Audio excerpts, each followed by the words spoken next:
serahkan ya Tuhan seluruh hidupku. Pakailah ya Tuhan Yesus untuk kemuliaan-Mu.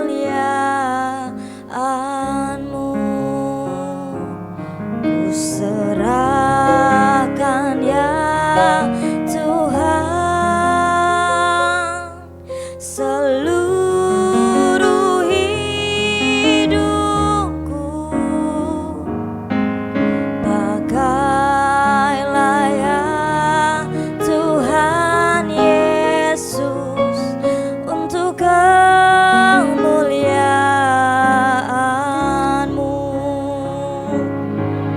Tuhan Yesus baik, Tuhan Yesus baik, Tuhan Yesus baik, Tuhan Yesus baik, Tuhan Yesus baik, Tuhan Yesus baik, Tuhan Yesus baik, Tuhan Yesus baik.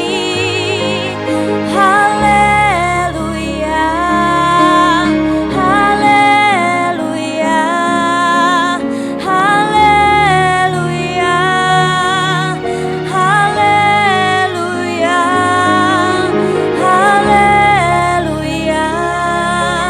haleluya, haleluya, haleluya selamanya.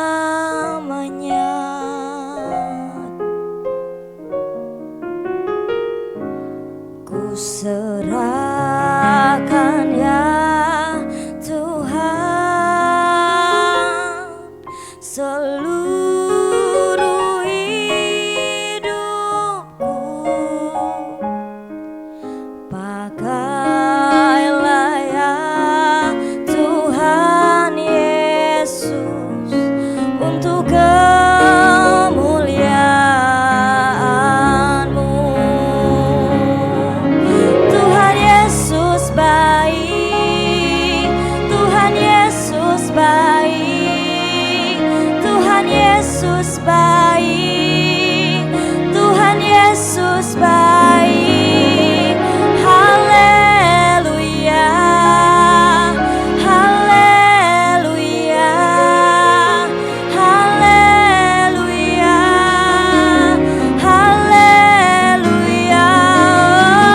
Tuhan Yesus, Tuhan Yesus baik, Tuhan Yesus baik, Tuhan Yesus baik. Haleluya, haleluya, haleluya, haleluya selamanya.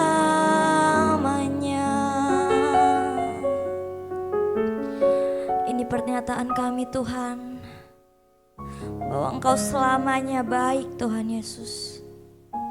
Pakailah kami Tuhan untuk menjadi alat kemuliaan-Mu.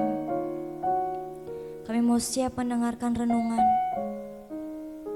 Biarlah renungan ini merema dalam hati dan pikiran kami. Dalam nama Tuhan Yesus, haleluya, amin. Shalom Bapak Ibu Saudara-saudari, kita berjumpa lagi pada perenungan intim dengan Allah. Pada hari ini, hari Kamis, tanggal 2 November 2023.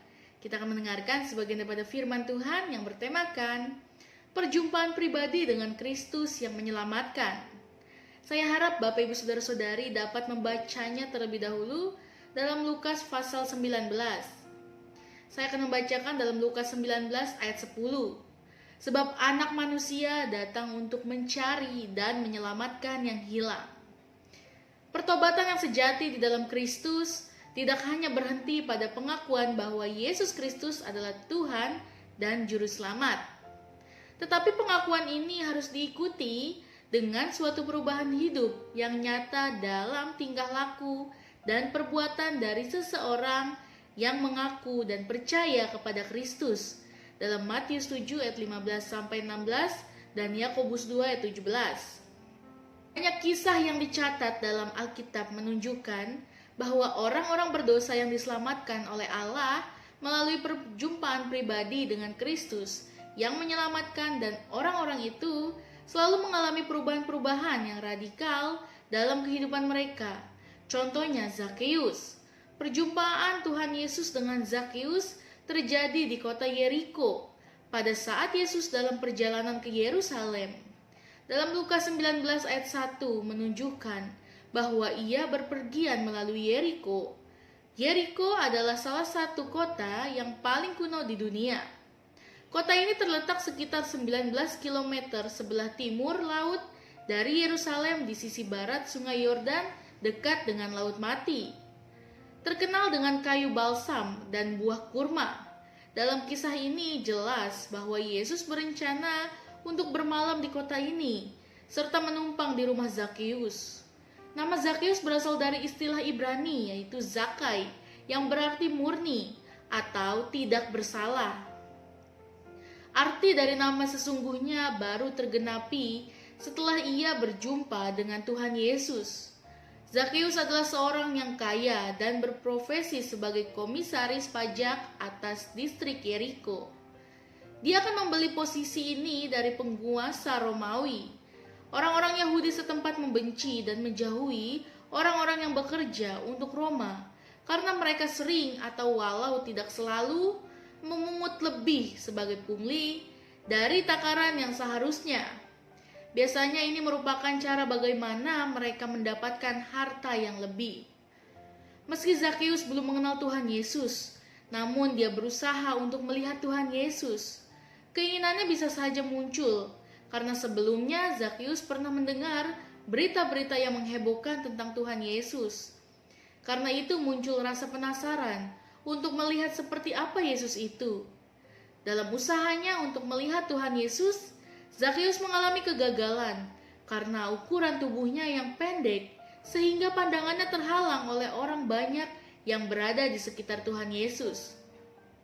Tetapi rasa penasaran Zakheus membuatnya tidak menyerah, sehingga tanpa memandang status sosialnya, Zakheus memanjat sebatang pohon ara untuk melihat Tuhan Yesus.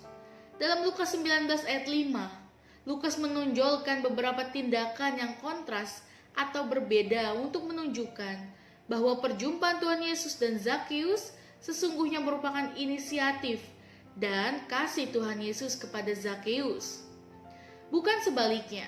Adapun kontras yang dimaksud adalah bukan Zakheus yang melihat ke bawah ke Tuhan Yesus, tetapi Tuhan Yesus yang melihat ke atas, yaitu ke Zakheus. Bukan Zakheus yang memanggil Tuhan Yesus, tetapi Tuhan Yesus yang memanggil Zakheus.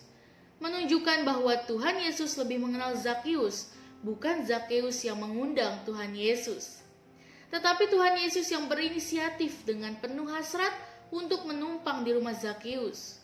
Dalam Lukas 19 ayat 7, ketika orang banyak melihat bahwa Yesus hendak menumpang di rumah Zakheus, mereka semua bersungut-sungut. Pemimpin Farisi mengatakan bahwa orang yang berdosa tidak layak untuk bersekutu dengan orang benar. Maka bagi orang banyak adalah sesuatu yang memalukan jika Yesus harus menumpang di rumah Zakheus. Bagian ini setidaknya menunjukkan bahwa sekalipun orang banyak ini berada di dekat Tuhan Yesus, namun sesungguhnya mereka tidak mengenal pribadi Yesus dan tujuan Yesus datang ke dalam dunia. Kehadiran Kristus di antara manusia berdosa bertujuan untuk menyelamatkan manusia yang berdosa. Itu sebabnya Yesus harus menumpang di rumah Zakheus. Tanggapan orang banyak terhadap keputusan Tuhan Yesus sangat berbeda dengan respon Zakheus. Keputusan Tuhan Yesus untuk menginap di rumahnya direspon oleh Zakheus dengan cara menyambut dengan penuh hasrat. Dalam Lukas 19 ayat 6a, bandingkan dengan 2 ayat 16. Menyambut dengan penuh sukacita dalam Lukas 19 ayat 6b. Salah satu karakteristik Lukas ketika mencatat reaksi dari orang-orang yang mendapat pernyataan-pernyataan ilahi adalah mereka juga dipenuhi dengan sukacita ilahi. Bandingkan dalam pasal 2 ayat 10 dan pasal 10 ayat 20. Zakeus menyambut dengan penuh kemurahan hati dalam Lukas 19 ayat 8a. Inisiatif untuk memberi kepada orang miskin datang dari hati Zakeus sendiri, bukan karena ditantang oleh Tuhan Yesus. Bandingkan dengan orang muda yang kaya dalam pasal 18 ayat 18 sampai 27. Ia memberikan 50% dari seluruh kekayaannya, padahal dalam tradisi kerabian Yahudi, memberikan 20% sudah dianggap sangat murah hati. Zakeus menyambut dengan sikap hati yang tidak lagi diperbudak oleh uang dalam Lukas 19 ayat 8b.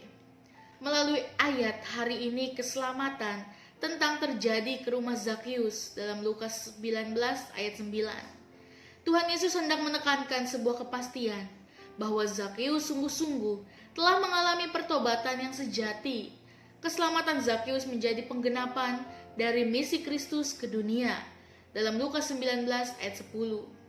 Refleksi kita pada hari ini, perubahan radikal yang terjadi pada diri Zakeus setidaknya menunjukkan sebuah kebenaran bahwa keselamatan kekal yang diterima melalui iman kepada Tuhan Yesus ditandai dengan suatu pertobatan, dan pertobatan itu harus dibuktikan dengan suatu perubahan yang radikal dalam cara hidup orang percaya. Inilah iman yang sejati. Bagaimana dengan kita? Amin. Mari kita sama-sama berdoa. Bapa yang baik, terima kasih Tuhan Yesus. Biarlah firman ini merema di kehidupan kami, dan kami boleh memiliki perubahan yang radikal Tuhan. Apa yang terjadi pada Zakeus dan terjadi juga pada diri kami semua Tuhan. Terima kasih Tuhan Yesus, biarlah firman ini merema di kehidupan kami. Dalam nama Tuhan Yesus, haleluya. Amin.